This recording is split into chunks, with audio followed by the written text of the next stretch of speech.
Wait, you just said that in French? Yeah, and Spanish, and a few others. A few? 9, actually. Bonjour, je m'appelle Aria. Hola, mucho gusto. Ni hao, wo hengao xing ren shini. Wow, this is incredible. Seriously, that's amazing. Aria, we need... She had always been invisible. A black woman, cleaning floors, emptying trash, ensuring the office shone, yet no one ever really noticed her until today. A single error with the office printer caught the CEO's attention. He had been told she barely spoke English. Yet there was something in her eyes, a quiet intelligence that defied every stereotype. Everyone assumed she was just background noise, a fixture in the building.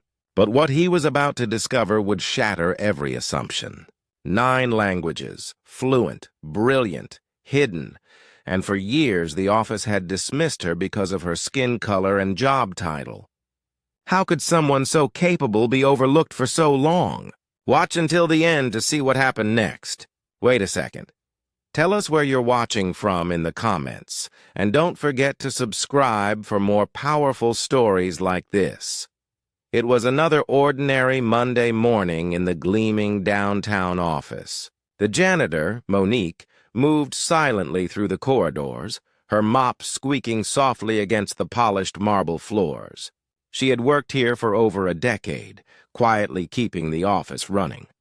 At the same time, everyone else chased promotions, meetings, and recognition. Most people didn't know her name. To them, she was the janitor. Monique had a routine. Start at 6 a.m., clean the conference rooms, polish the executive offices, and leave by 3 p.m.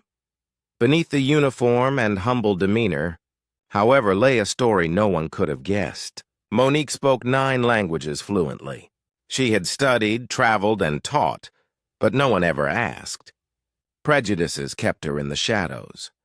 The assumption that a black woman in a janitorial role couldn't also be brilliant. That morning, a printer jam forced her into a rare interaction with the CEO. This man prided himself on efficiency, but rarely looked beyond appearances. Little did anyone know that this ordinary day would confront the office with hidden biases and long-ignored talent. The CEO noticed Monique struggling with the printer. The machine blinked red, impatient. Most employees stepped aside, muttering, assuming she couldn't handle it. Monique didn't complain. Kneeling, her fingers moved deftly among wires and circuits.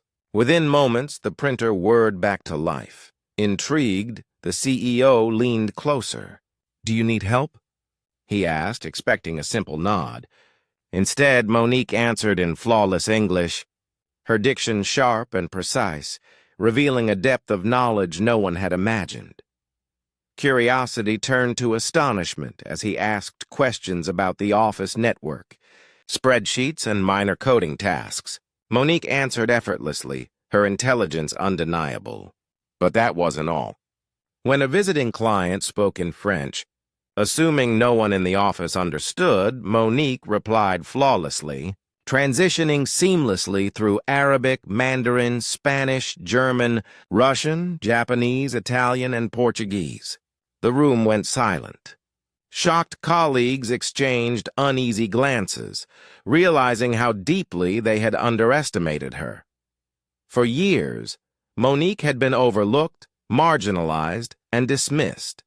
She had applied for promotions, training programs, and mentoring opportunities, only to be ignored because of her race and job.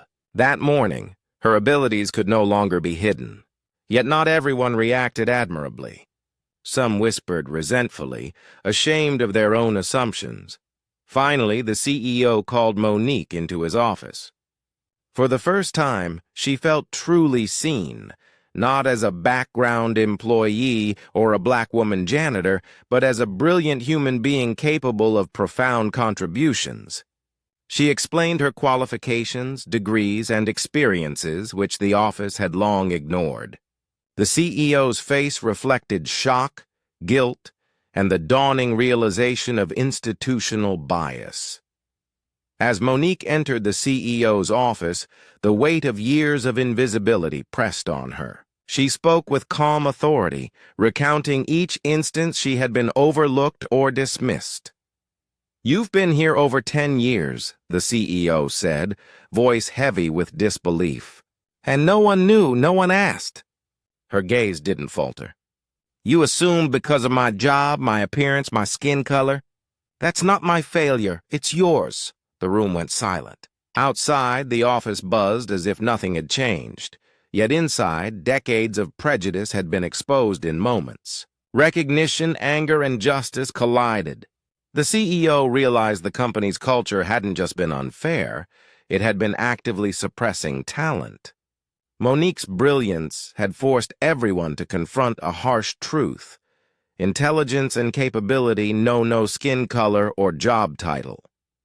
Within weeks, Monique was offered a senior consulting position. Mentoring programs were restructured and diversity initiatives were overhauled. But the real change wasn't in promotions. It was in perception. Colleagues reflected on their biases, realizing how easily assumptions blinded them to human potential. Monique didn't seek revenge. She sought recognition, not just for herself, but for every person whose voice had been silenced by prejudice. Her story became a quiet revolution, inspiring change across departments and offices far beyond her own. The question remains, how many Moniques are overlooked today, their skills hidden because of assumptions, race, or job title? One woman's talent exposed a systemic injustice, proving brilliance cannot stay hidden forever. Which country and city are you watching from?